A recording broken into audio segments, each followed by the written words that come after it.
को ऐसे नहीं रोका जा सकता। ये मुसलमान नहीं लड़ रहा, ये इस्लाम लड़ रहा है, ये मोहम्मद लड़ रहा है, मोहम्मद की कुरान लड़ रही है, मोहम्मद की हदीसें लड़ रही हैं। ये कोई आदमी नहीं लड़ रहा। तो ये मोहम्मद और मोहम्मद की कुरान जब तक धरती पर रहेगी, इनका हौसला ऐसे नहीं तोड़ा जा सकता। अगर ये कत्ल किसी हिंदू ने करा होता तो सबसे पहले तो भारतीय जनता पार्टी के नेता चिल्ला रहे होते, मोदी जी संसद में बयान दे रहे होते। ठीक है जी, पुलिस ने अब तक हो सकता है एनकाउंटर कर दिया होता, चंद्रशेखर रावण अपने पूरे लश्कर के साथ चल दिया होता, यहाँ समाजवादी पार्टी के नेता चिल्ला रहे होते, अपनी छाती कूट रहे होते। जब मुसलमान किसी भी हिंदू का, चाहे वो किसी भी जाति का हो, उसका कत्ल कर देता है तो कोई हिंदू संगठन नहीं बोलते। भाई संघ परिवार की पहले से ही पॉलिसी है अपनी बेटियों की शादी मुसलमानों में करवाना। ये बताता हूँ, मुझे क्रोध तो आता है जब हिंदू मरता है, लेकिन मरने वाले हिंदुओं से मेरी कोई सिंपैथी नहीं है। सलीम वास्तविक इस्लाम से लड़ रहे थे।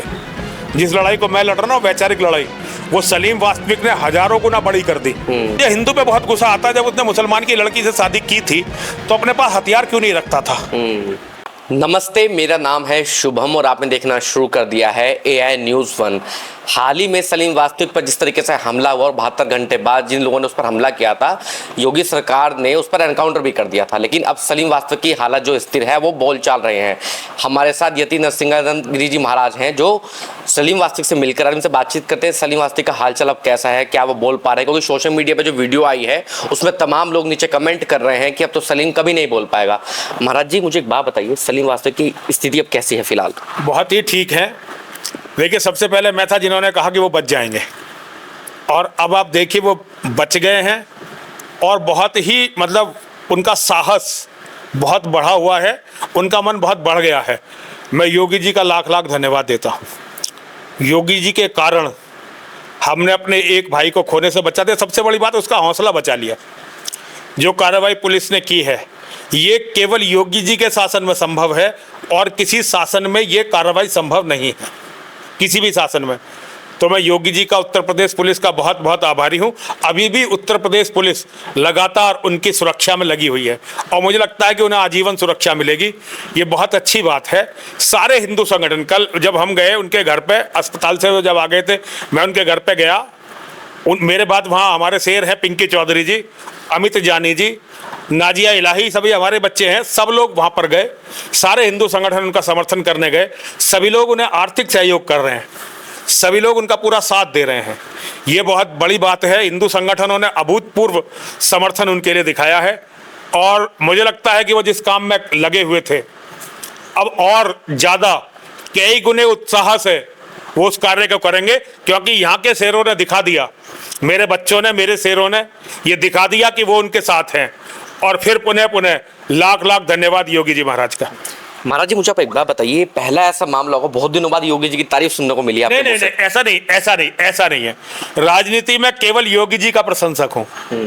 अगर वोट डालने जाऊंगा तो केवल योगी जी के कारण जाऊंगा, दिखा के उनका जो भी कैंडिडेट होगा यहाँ पे उसको वोट डालूंगा। अगर वो भारतीय जनता पार्टी में है तो भी, और जैसा कि मैं चाहता हूं कि भारतीय जनता पार्टी को छोड़ के अपना एक राजनीतिक दल खड़ा करें तो भी योगी जी के ही साथ रहूंगा। ये ठीक है कि मेरी उनसे कई बातों पर नाराजगी है। नाराजगी बेसिकली योगी जी से नहीं है, पुलिस और प्रशासनिक अधिकारियों से नाराजगी है मेरी, क्योंकि पुलिस और प्रशासनिक अधिकारियों की जो यहाँ कार्यप्रणाली है वो बहुत ही डिक्टेटरों जैसी है, तानाशाह जैसी है, और वो ना पब्लिक के सुख दुख को देखते। इस मामले को भी आप देखें, योगी जी बाहर थे, योगी जी ने आते ही अधिकारियों को जब टाइट किया है तो ये कार्रवाई हुई है। उससे पहले तो यहाँ की पुलिस तो एकदम कार्रवाई, देखिए मैं पुलिस की बुराई नहीं कर रहा हूँ, मेरा कोई पुलिस से झगड़ा नहीं है, लेकिन पुलिस मुसलमानों के मामले में जब तक योगी जी खुद नहीं देखते कोई भी कार्रवाई नहीं करती। मुसलमानों का तंत्र इतना बड़ा है। कारण क्या है, पुलिस खुद कार्रवाई क्यों नहीं करती है? हमारे थाने, हमारे सारे कार्यालय बड़े बड़े सब मुसलमान चलाते हैं। मुसलमान महिलाएं देते हैं अफसरों को, अधिकारियों को, मुसलमान शराब पिलाते हैं अधिकारियों को, और मुसलमान मांस खिलाते हैं अधिकारियों को, और जो हराम से का पैसा लूटा हुआ है वो मुसलमान ही अफसरों तक पहुंचाते हैं। तो इस समय हमारा पूरा सिस्टम मुसलमानों के जकड़ में है। केवल योगी जी हैं जो इस जकड़ को कुछ तोड़ पा रहे हैं, हालांकि ये तोड़ना बहुत मुश्किल है, अधिकारी योगी जी के साथ नहीं है। तो मेरा झगड़ा केवल अधिकारियों से होता है, और क्योंकि मेरी बात कोई सुनने वाला है ही नहीं, तो मैं सारी बात का जो अपना क्रोध है वो योगी जी पर निकालता हूँ। तो योगी जी का देखिए, मैं योगी जी का ही प्रशंसक हूँ, तो योगी जी से मैं नाराज नहीं हूँ किसी भी तरह से, लेकिन मैं ये चाहता हूँ कि योगी जी भी इन अधिकारियों पर लगाम लगाए और हमारी बात भी कहीं सुनी जाए। जब हमारी बात नहीं सुनी जाती तो आक्रोश निकलता है और वो बहुत मुश्किल से संभलता है। महाराज जी, मेरा एक सवाल आपसे ये, जैसे राजस्थान में कन्हैया लाल के साथ हुआ था, अगर उनके आरोपियों का एनकाउंटर हो जाता, आपको लगता है उनकी हिम्मत हो पाती कभी किसी गला रेतने की? तो एक काम करो ना, योगी जी को प्रधानमंत्री बनाओ, फिर देश के हर कोने में ऐसे एनकाउंटर होंगे। योगी जी को आप प्रधानमंत्री बना दीजिए, देश के हर कोने में ऐसे एनकाउंटर होंगे। आपका सपना क्या है? योगी जी को किस पत्ता देखना चाहते हैं? सपना तो मेरा इस्लाम मुक्त भारत है, बल्कि इस्लाम मुक्त पूरी दुनिया से इस्लाम खत्म हो, मक्का मदीना में हमारी माता की मूर्ति फिर स्थापित हो। मेरे सपने इतने छोटे नहीं है कि मैं किसी व्यक्ति के लिए सपने देखूं। जब मैं अपने सपने देखता हूं तो उसमें नरसिंहानंद खुद भी कुछ नहीं है। अगर नरसिंहानंद को आज अपना बलिदान देना पड़े अपने सिद्धांतों के लिए, तो नरसिंहानंद को बलिदान देना चाहिए। मैं अपने आप को, खुद को, नरसिंहानंद को भी कभी भी सपनों में नहीं रखता अपना कि मेरा सपना कि मैं ये बन जाऊं। मेरा सपना केवल यह है कि मक्का में हमारी माँ की मूर्तियां, जो हमारी 3 देवी थी उनकी मूर्तियां, और 360 हमारी जो माँ की मूर्तियां थी वो स्थापित हों। महाराज जी, कन्हैया लाल का साथ जो हुआ, तरुण के साथ जो हुआ, यूपी में जो हुआ, तमाम लोग सोशल मीडिया पे मांग कर रहे हैं कि अगर ऐसी इनकी तरीके से एनकाउंटर होते रहे तो आगे इनकी हिम्मत नहीं होगी गला रेतने की। आपको लगता है कि रुकेंगे ये लोग? नहीं, रुकेंगे तो नहीं भाई, इससे रुकेंगे नहीं, लेकिन इससे जो है हमारे लोगों में भी ये रहेगा कि हमारे पीछे कोई खड़ा है। इससे नहीं, इस्लाम को ऐसे नहीं रोका जा सकता। ये मुसलमान नहीं लड़ रहा, ये इस्लाम लड़ रहा है, ये मोहम्मद लड़ रहा है, मोहम्मद की कुरान लड़ रही है, मोहम्मद की हदीसें लड़ रही हैं। ये कोई आदमी नहीं लड़ रहा। तो ये मोहम्मद और मोहम्मद की कुरान जब तक धरती पर रहेगी, इनका हौसला ऐसे नहीं तोड़ा जा सकता। मतलब नहीं रुकने वाले ये लोग, चाहे पुलिस कितना भी दबाव बना ले, कितने दबाव बना ले, गृह युद्ध की स्थिति में भी कुछ भी हो, आर्मी लगा लो, कुछ कर लो, इनका हौसला नहीं तोड़ सकते आप। लड़ेंगे तो ये हर हालत में, हमें इनसे लड़ते रहना पड़ेगा, इजराइल की तरह। आप काफी लंबे समय से संघर्ष कर रहे हैं। सलीम वास्तव के पीछे जितनी भी तमाम आपके बच्चे खड़े हैं, आपको देखकर प्रशंसा हुई कि हाँ चलो थोड़ा हिंदू जागा है, थोड़े जितने भी आपने संघर्ष किया है कि थोड़ा प्रभाव पड़ा है लोगों पर? बहुत प्रभाव पड़ा, लोग बदल रहे हैं, हिंदू बदल रहा है। हिंदू जातिवाद से, ये तो मोदी जी अगर यूजीसी नहीं लाए होते तो हिंदू जातिवाद से निकल गया था, लेकिन उसी समय मोदी जी ने ये यूजीसी का बम जो है ये हिंदुओं पर डाल दिया और हिंदुओं में बहुत बुरी तरह से फटाव कर दिया। लोनी वाला जो मामला है, आपके भी संज्ञान में मामला होगा, लोनी वाले मामले में क्या हुआ है अभी तक? यहाँ पुलिस क्यों काम नहीं कर रही है? वो जो लड़का मार दिया है, वो जिसने शादी कर रखी थी, जिसने एक मुसलमान लड़की शादी कर, देखिए अब बात यह है कि इस पे मैं नहीं लड़ा। अगर सलीम वास्तव को भी हमने इतना हंगामा नहीं करा होता तो बात योगी जी तक पहुंचती नहीं, और फिर योगी जी कोई एक्शन नहीं लेते। वो तो जब मैं यहाँ इतनी बुरी तरह लड़ गया तब बात योगी जी तक पहुंची है। उसके बाद ये हंगामा, मैं वहां पर जाकर लड़ नहीं पाया, लड़ा नहीं तो कुछ नहीं हुआ। देखिए, कोई नीचे से लड़ता है तो बात ऊपर तक पहुंचती है। मुझे पुलिस बांध के बहुत रखती है। सलीम वास्तविक तो क्योंकि मेरे शिष्य हैं, आप ये उनसे, ये नहीं कि मैं खुद कह रहा हूँ, आप उनसे बात कर लीजिए, वो माने तो ठीक है, नहीं तो मत मानिए। और उन्हें हम पे बहुत भरोसा है। मैं अपने साथियों का भरोसा नहीं तोड़ सकता,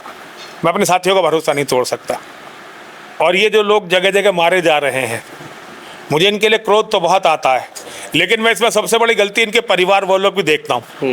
किसी की हत्या होती है, परिवार वाले केवल पैसा और मुआवजा मांगने पर लग जाते हैं। मेरी समझ में ये नहीं आ रहा कि हिंदुओं ने बदला लेना क्यों छोड़ दिया है। भाई जो हिंदू संगठन है वो राजनीति करने पर लग जाते हैं, जाके फेसबुक पर फोटो खिंचवाना, फोटो ट्विटर पर डालना, उसके लिए बहुत हिंदू संगठन है, बहुत सारे पाखंडी है, लेकिन कोई बदला ही नहीं ले रहा। पुलिस पे दबाव भी तो तभी बनेगा जब हिंदू बदला लेना शुरू करेंगे अपने भाइयों का, अपने बेटों का, अपने भतीजों का। अब जिनका कोई बदला लेने वाला नहीं है, जिनकी कोई पैरवी करने वाला नहीं है, पुलिस उनके लिए नहीं लड़ती। और वैसे देखिए, मैं अपनी बताता हूँ, मुझे क्रोध तो आता है जब हिंदू मरता है, लेकिन मरने वाले हिंदुओं से मेरी कोई सिंपैथी नहीं है। सलीम वास्तविक इस्लाम से लड़ रहे थे। जिस लड़ाई को मैं लड़ रहा हूँ, वैचारिक लड़ाई, वो सलीम वास्तविक ने हजारों गुना बड़ी कर दी। एक आदमी ने, सारे एक्स मुस्लिम बहुत आदरणीय हैं, लेकिन सलीम वास्तविक खुद एक्स मुस्लिम होकर, इस्लाम के इतने बड़े आलोचक होकर, मोहम्मद के आलोचक होकर, मुसलमानों के बीच में रहकर ये काम कर रहे थे, और फिर मुसलमानों के बीच में चले गए रहने के लिए। तो सलीम वास्तविक के लिए मैं इसलिए खड़ा हुआ, बाकी मरने वाले हिंदुओं से मेरी कोई सहानुभूति है नहीं।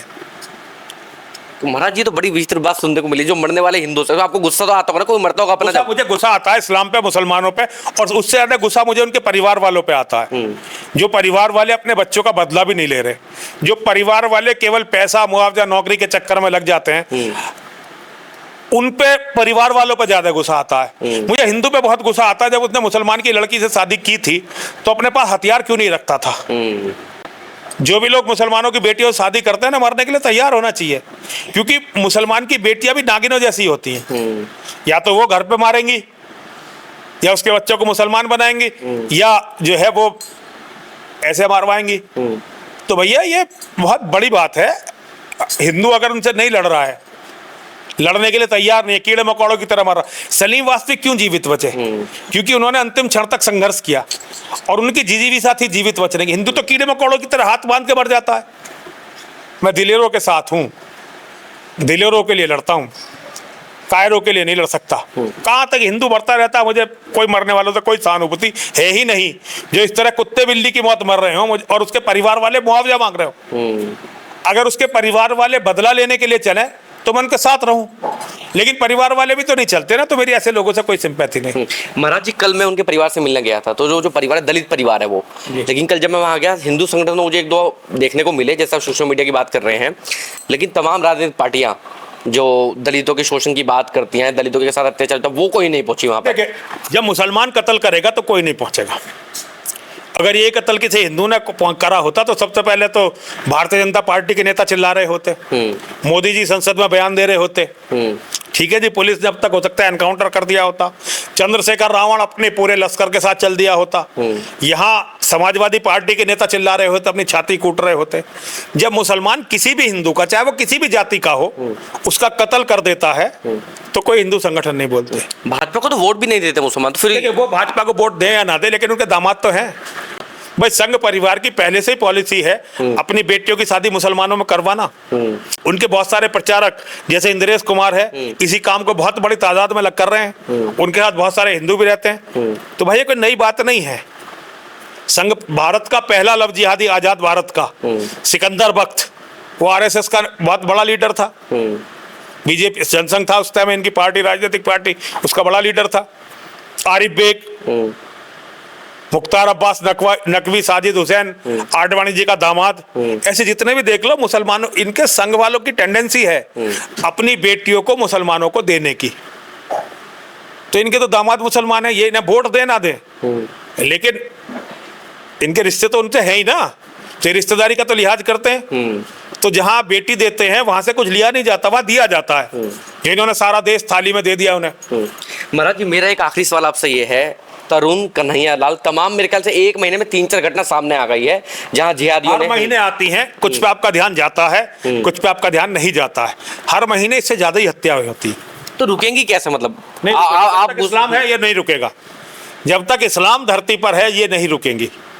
अगर आपको इन हत्याओं को रोकना है तो इस्लाम से लड़ना पड़ेगा, वैचारिक लड़ाई, मुसलमान से नहीं, इस्लाम से।